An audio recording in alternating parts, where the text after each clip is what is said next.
MAJIC 107.5, 97.5, and MAJICATL.com. Carol Blackman hanging out with Sheila E. What a great way to kick off the holiday weekend. I don't know any better way. She's in town tomorrow. Make sure you go on to MAJICATL.com, and you're already here, I know, and click on our events button and check out all the information for tomorrow's concert at Mabel House Barnes Amphitheater. So welcome once again to Atlanta, Sheila. How long has it been, though? Your last visit has been many years ago. Do we dare say? Well, 80s, 90s?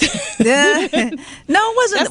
Maybe not that far. No, I did play here a couple of years ago, I think, for the Sisters in the Spirit tour. Oh, yes, I was musical director for that. Yeah. Yes. So I think that was the last time I played. Yes. Well, you were part of my cold cuts today. You were my cold cuts artist, but you're an instrumentalist. You play how many instruments? You stopped counting. Yeah, I don't know. Well, you know what? I mean, everything in here to me is an instrument. I'd play, this. This would sound good. Yeah. That's what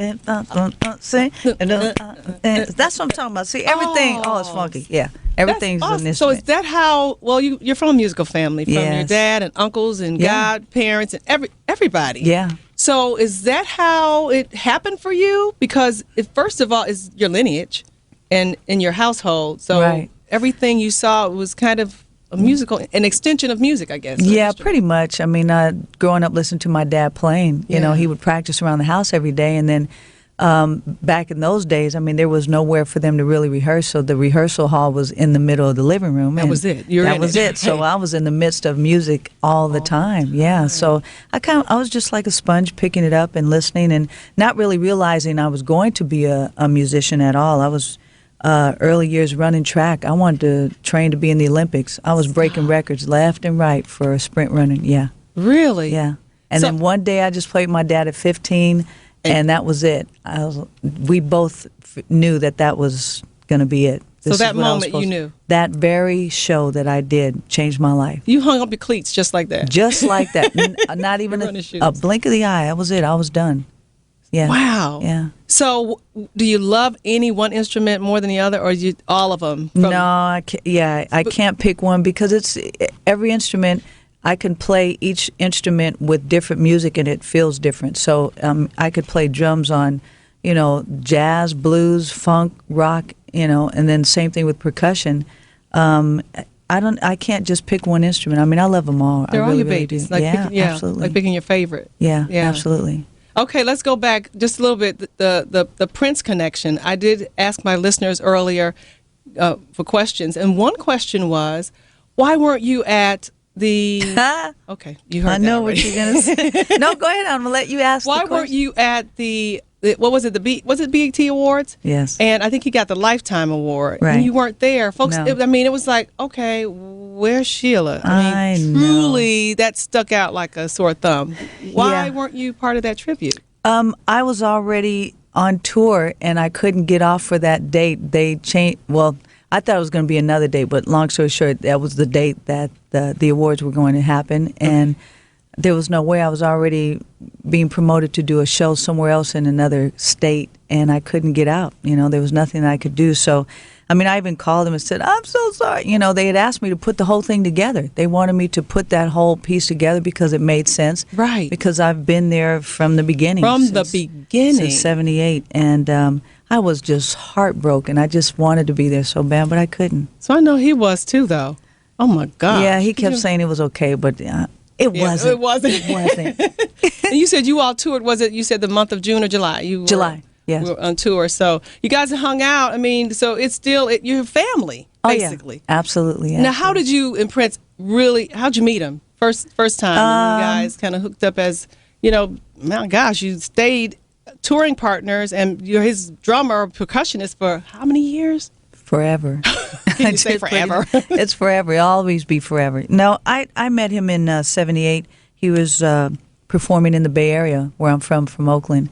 And I had heard about him because my dad at that time was with Santana, and the guys in Santana were saying there's this young kid in studio in Sausalito, recording and producing and playing all the instruments, and they're like, this is crazy. Wow. So I said, I want to go meet him. They're like, no, you can't go over there. And so anyway, he ended up performing in the Bay Area, in San Francisco.